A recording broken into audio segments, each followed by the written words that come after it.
ఈ రోజే డౌన్లోడ్ చేయండి. మీ ఫేవరెట్ షోస్ చూడండి. నన్ను క్షమించు శైలజ. ఎలా అనిపిస్తుందో తెలుసా?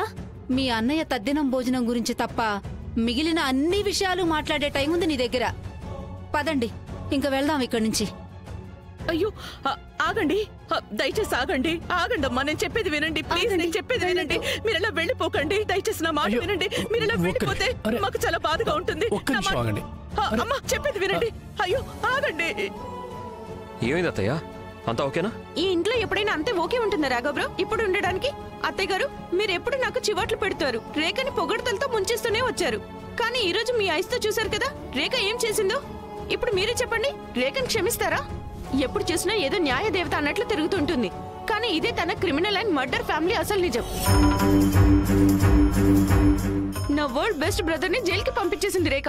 హంతకుడైనా తన తండ్రి కోసం ఎందుకు ఏం ఇన్వెస్టిగేషన్ చేయలేదు? ఈ కాపండి దివ్యవదిన.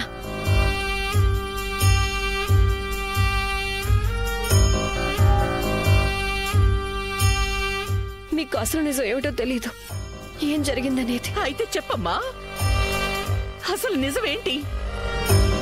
ఈ రోజు నీ కారణంగా మళ్ళీ మా కుటుంబానికి అవమానం జరిగింది. ఈ రోజు మొత్తం మర్యాదలు, పరువు అన్ని మంట కలిసిపోయాయి. కానీ ఇప్పుడు ఇక్కడ ఎవరు లేరు కదా. ఎప్పుడు మన ఇంట్లో కుటుంబం వాళ్ళే ఉన్నాం కదా. చెప్పు, అసలు నిజమేంటి? సమాధానం చెప్పు రేఖ.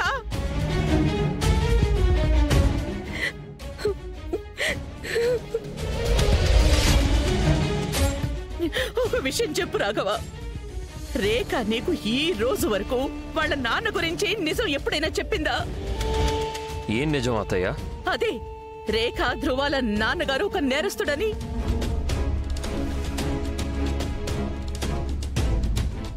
ఆయన మీద హత్యారోపణ ఉంది అని, ఆయన ఎంతో మంది నిరపరాధుల ప్రాణాలు తీశారు అని. పెళ్లికి కారణం ఏదైనా అయ్యుండొచ్చు, కానీ రేఖ ఇంక తన కుటుంబం మన దగ్గర ఈ విషయాన్ని దాచి ఉంచడం సబబు కాదు. నాకు తెలియదు నాన్న, మనం ఇలా మోసపోయాము అని. లేదా వాళ్ళు పొరపాటు చేశారా? అన్యాయంగా మన బిడ్డని వాళ్ళింటికి పంపించేశాం కదా.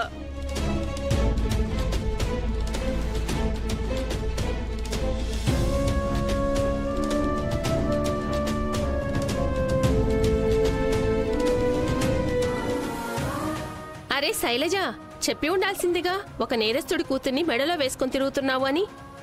ఈ అమ్మాయి వాళ్ళ నాన్న మీద చీటింగ్ కేసు, ఇంకా అవినీతి చేశాడని ఆరోపణలున్నాయి. కానీ మొదటిసారి సాత్విక భోజనంలో మేమిలా గుడ్డును చూస్తున్నాము. అది కూడా వడ్డించిందెవరు? ఒక హంతకుడి కూతురు.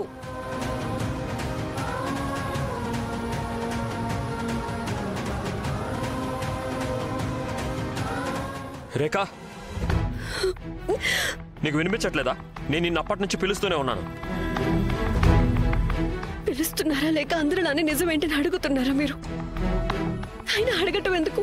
మీరు కూడా అందరిలానే ఫిక్స్ అయిపోయారు కదా మా నాన్న హంతకుడు అని. అవును, ఆయన నిరపరాధుల ప్రాణాలు తీసేశారు. ఇప్పుడు హ్యాపీయా? నాకు తెలుసు మళ్ళీ మీ మనసులో నా మీద ద్వేషం పెరిగి ఉంటుంది అని. అదొక అగ్నిగుండంలా మారుంటుంది. నేను ఒక హంతకుడు కూతునని తెలిసాక మనశ్శాంతిగా ఉందా మీకు? కుండ మార్పిడిలా అవుతుందని అనుకోలేదు కదా రాఘవ సూర్యవంశీ.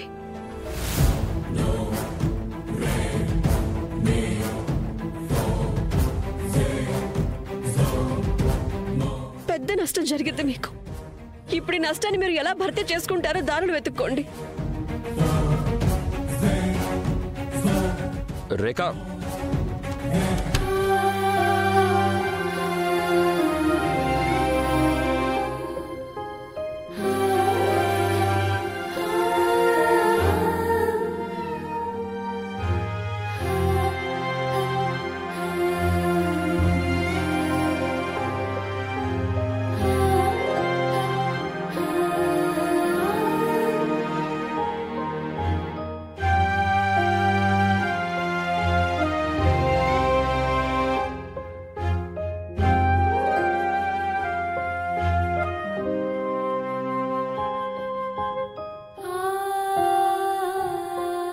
నేను నిర్దోషిని ఇన్స్పెక్టర్ గారు, నేనేమీ చేయలేదు.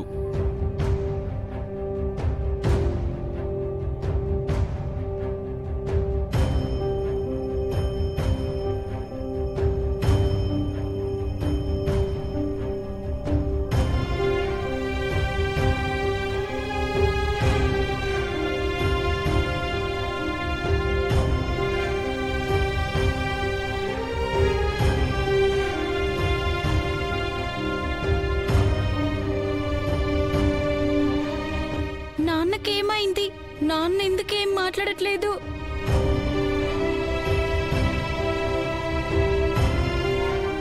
అత్తయ్య, మా అత్తింటి వాళ్ళు వస్తారు కదా, అప్పుడు ధ్రువకి అస్సలు తెలియకూడదు వాళ్ళ నాన్నగారి గురించి నేనే అందరికీ చెప్పాను అని. అరే, నీ పేరు ఎవరి ముందు బయట పడకూడదనే కదా ఆ చౌదరి కుటుంబం వల్ల పక్కింటి వాళ్ళని వెతికి మరీ పట్టుకొచ్చాను. వాళ్ళ నోటితోనే అన్ని విషయాలు చెప్పించాను. శైలజ గారు, మీరు రమ్మన్నారా? ఏమేమిక గారు,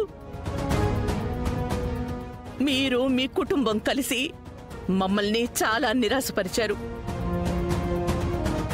ఏ విధంగా అయినా సరే ధ్రువ ఇంకా రేఖల నాన్నగారి గురించి నిజాన్ని దాచిపెట్టడం అసలు సబబు కాదు. నా రాఘవ నిజంగా వజ్రమే. తను పెద్ద చిన్న లాంటివి ఏమీ నమ్మడు. తను ఊళ్ళోనే చాలా పెద్ద బిజినెస్ మ్యాన్. అయినా సరే తన రాజకుమారు లాంటి చెల్లెల్ని మీలాంటి మామూలు కుటుంబానికి పంపించేశాడు. తను కూడా మీ మామూలు రిపోర్టర్ కూతుర్ని పెళ్లి చేసుకున్నాడు. తనకి మిసెస్ సూర్యవంశీ అయ్యే హోదాని కూడా ఇచ్చాడు. ఈ రోజు వరకు పెళ్లి తర్వాత అన్ని విధాలా ఈ బంధాన్ని నిలబెట్టుకుంటూ వస్తున్నాడు రాఘవ. అలాంటిది మీరు మాత్రం మా అందరి మంచితనాన్ని అలుసుగా తీసుకున్నారు. చాలా మంచిగా కనిపించారు. కానీ ఈ రోజు ఆ భ్రమ పూర్తిగా తొలగిపోయింది. ఈ రోజు మీ అందరి కారణంగా మొత్తం సమాజంలో మా పరువు పోయింది. తల వంచుకోవాల్సి వచ్చింది. ఆ దారుణమైన నిజం బయటపడినప్పుడు ధ్రువ ఇంకా రేఖ వాళ్ళ నాన్న ఒక హంతకుడు అని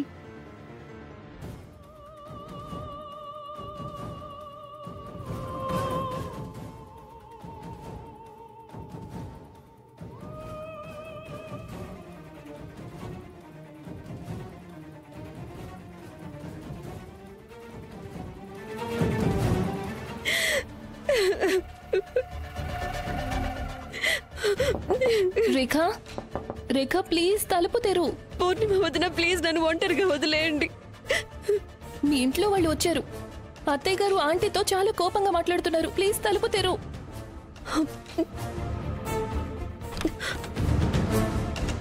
ఒక వీడియో క్లిప్ వైరల్ అయ్యిందని మహల్లో ఉండే యువరాణి ఉన్నతి ధ్రువాని పెళ్లి చేసుకుంది.